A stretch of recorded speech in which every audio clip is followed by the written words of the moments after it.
Hello, everyone, and welcome to 3 Words, a bite-sized podcast about the significant, small, and strategic choices that you can make in order to become the best version of yourself. My name is Dr. Michael Brown. I am the host of this 3 Words podcast, and today I am extremely privileged to have, for the first time ever, a guest on this podcast who is not a part of my DMB coaching team, but we have become fast friends. His name is Eric Jones.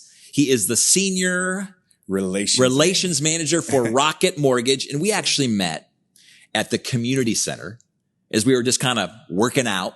And it is so awesome to have you here with us today because we're here in the SIBO Center, Eric, and Absolutely. We're obviously right behind.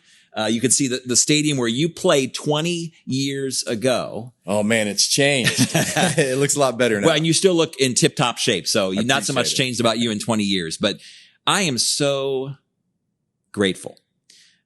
First and foremost, to have met you, to have begun a friendship with you, and to engage in a conversation today that is really near and dear to my heart. But quite honestly, I have less to say than probably you do. And so today I'm looking forward to listening and learning as we explore these 3 words. Examine your bias. Examine your bias.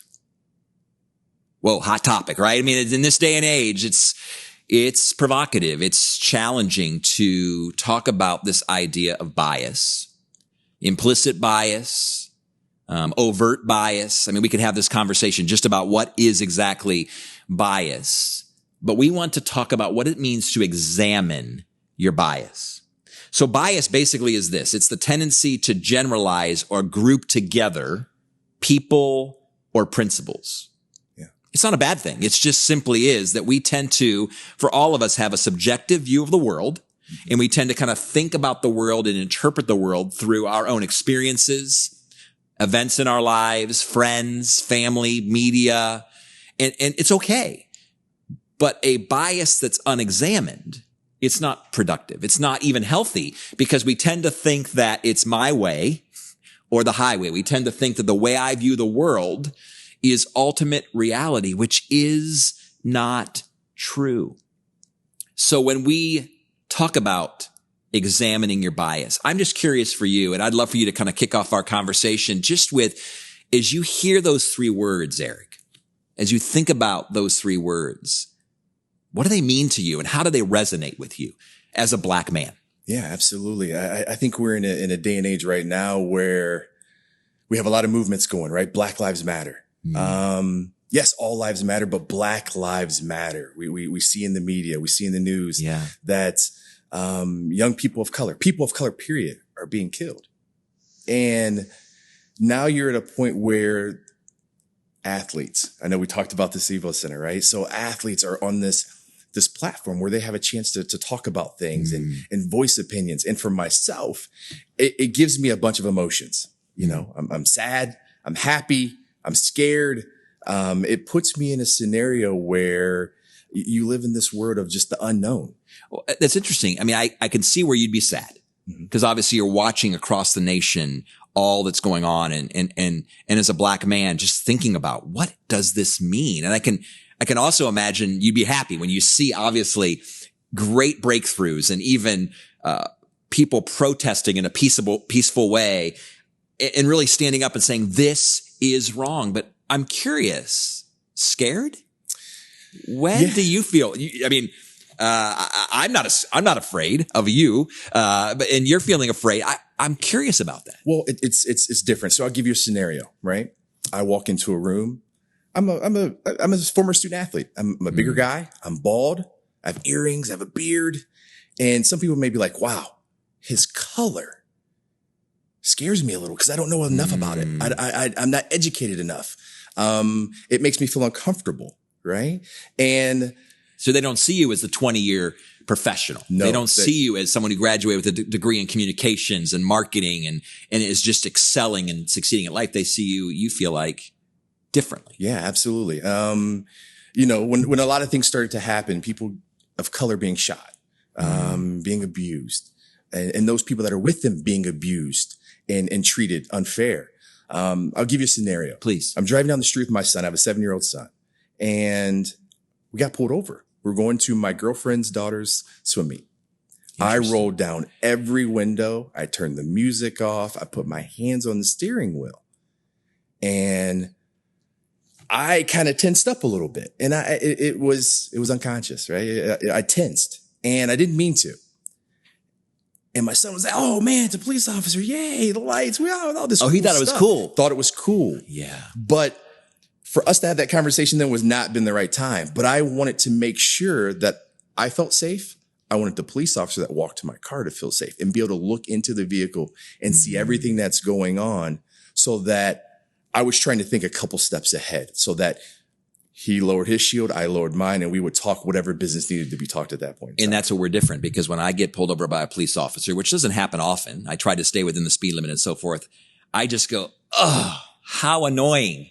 I wonder if it's going to be $100 ticket, a $200 ticket, but I'm feeling like I got to get somewhere, but I'm not feeling threatened. I'm not feeling afraid. Right. Now my son does. You talked about your 7-year-old son? 7-year-old. And I have a 12-year-old son who is African-American. Yeah. We adopted him, and about 3 days after George Floyd's death, I think I shared this with you, Eric, but he, with tears in his eyes, looked at me and said, "Dad, can you find a way to find a place where I can get my skin dyed white so that something like this never happens to me?" See, we've not had those conversations either. We've not started the conversations that you're talking about with your own 7-year-old, because I don't want to scare him, but I want him to realize the world in which we live. There is implicit bias. There is generalizations and grouping people together or ideas together. We see things in a certain way, and it's so sad. We talked about student athletes, Eric, but even my own experience here as I work with student athletes in a really great town, Bowling Green, Ohio. But they have said to me that when they go out into public off the campus grounds and they're wearing their orange and brown, which is their kind of Falcon colors, and they're wearing their basketball or their football or cross country gear, they feel like celebrities. They're treated like celebrities. Yeah. But if these same brown and black, particularly men, are out and about in their normal, what they would consider comfortable street clothes, at times they feel in danger. Absolutely. And I'm just like, I'm listening to these stories and I'm like, is this for real? Like, talk to me about that. And that's what I think in many ways has been really challenging for me personally during this time, is I made a list of 107 black and brown friends that I've been actually touching base with regularly, moving my way through the list, just asking about their experiences, because there's no way, after having these conversations with a variety of individuals from across the country, that systemic racism does not exist, that there is not bias that is unproductive and unhealthy in our human relationships, particularly between black and brown and white populations. Yeah. You know what, Mike, I give you another example, right? So, the world I live in, right? I dress business casual, sometimes as business professional. And there's an example. I used to live in Michigan, in Ann Arbor, and I walked into a convenience store, lived right down the street from it, dressed up, had a shirt and tie on. "Hey, sir, how are you today? How's things going? Is there anything I can help you with?" Interesting. The very next day I walked in, sweatpants, a sweatshirt. I had my hood up because it was cold, and I got followed around the store. And that's the difference. By the same individual. By the same exact individual.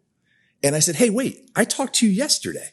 Are you following me?" And they opened their eyes like, "Oh my God." Like, "Oh, I think," their face said, "I think I am." Their mouth said, "No, I'm not." Yeah. But I think it was eye-awakening for them. Well, and it's what we just described is subconscious. And in many ways, it's not an attempt, and I'm just going to speak as a white man, to be mean or to create harm. But there's something that happens, and all of us need to examine our biases that happens inside of us. And we all have biases, not just in regards to race, ethnicity. It could be sexual orientation. It could be gender. It could be religious preference. It could be fill in the blank. That it's okay to have bias, but it has to be examined. Yeah. It has to be looked at closely and actually, to be honest, look at ourselves in the mirror and say, is there any way that I personally, in my personal biases, are contributing to the situations that we have today. Because what's typically happening, and I'm sure you've heard this from your friends who might be white. Mm-hmm. It's like, well, I'm not contributing to that. I have black friends. Right. I don't have bias toward black and brown people, regardless of how they're dressing or where they live or what. And it's simply not true, but it's hard. It is to acknowledge that. Mm-hmm. But when we don't have an honest conversation like we're having today, and I look forward to even conversations out of this podcast to really talk about what does it feel like to be an African American who works in Detroit? What does it feel like to be in a biracial relationship? What does it look like? Because that's correct, right? That is correct. Yeah. And what is it? And just to kind of explore those things, because I want to understand, and then I want to examine my own heart and ask the question, what do I believe to be true deep down inside? Because here's the cool part. And we talk a lot about choices here at DMB Coaching and on 3 Words Podcast. I get to choose. I get to choose how I respond.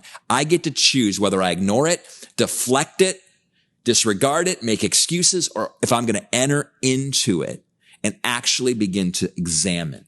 For Michael Brown, I can only control me, my personal biases. Yeah. What do you think about that? Do you feel like, let's just be honest,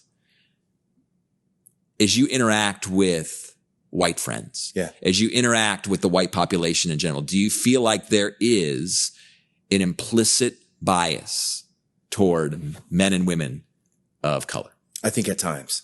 Okay. I think at times, I think some people are very in your face and they're like, this is what it is and this is what I believe. And then there's others that I think they don't really recognize that they're doing it. I run through the neighborhood I live in and on purpose.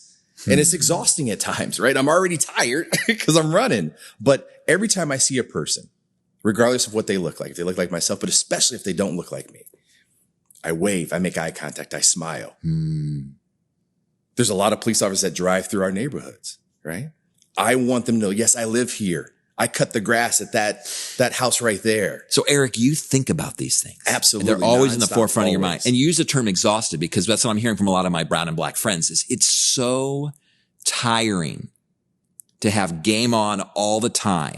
Because of the fact that I'm brown or black. Yeah. Even where I work, I'm a leader in a lot of perspectives, but when I walk in the door, I feel like I always have to be on my A game, no matter what. I have to be on my A game because people are always looking at you. But part of that could have been being a student athlete. We were always told, hey, you're different than everybody else here on campus. People see you with your orange jumpsuit on, right? They see you. Sure. You look different. So it might be one of those things that I just think about constantly. But now when you're talking about this topic, it's heightened. Yeah. My awareness is heightened. And I guess if I can close by simply giving some advice and would love to, not to you, but to those who are listening who look like me, is how do we take that which is unconscious and bring it to the place that is conscious? Again, not to judge it. This isn't about guilt. This isn't about pointing fingers. This is about personal ownership. And I was thinking about this in my own life that the first thing I need to do is pause. I just need to take time and actually in those situations go, okay, what am I feeling inside? Like pausing and saying, I feel like there's some bias happening in this interaction with this individual. Race or not race. It could be a variety of things, right. Socioeconomic status and so forth, that I actually want to be able to pause. But then I also want to probe. I want to probe in the sense that I want to look within myself, really dig in and say, what is happening here? And what has shaped my perspective about this particular person, this particular situation? And then thirdly, I want to personalize it. I want to lean in. I want to move toward every human being seeking to understand, to know, and to hear their story. And so what would it look like for all of us, regardless of our race, ethnicity, background, and so forth, to be able to say, every human being I meet, I'm going to pause. I'm going to probe and really just examine my heart and say, what do I feel and think about them? And then personalize it by committing 100% of the time to moving forward and to actually engaging in real relationship with real people. Because in many ways, I want to be your friend. But there's so much about you, Eric, I don't know. And it's going to take time for us to cultivate that. But I think it'd be really cool, even offset, to begin and continue our conversation. What does it mean for both of us to examine our bias? For life coaching, consulting services, or to hire a keynote speaker, please visit dmbcoaching.com.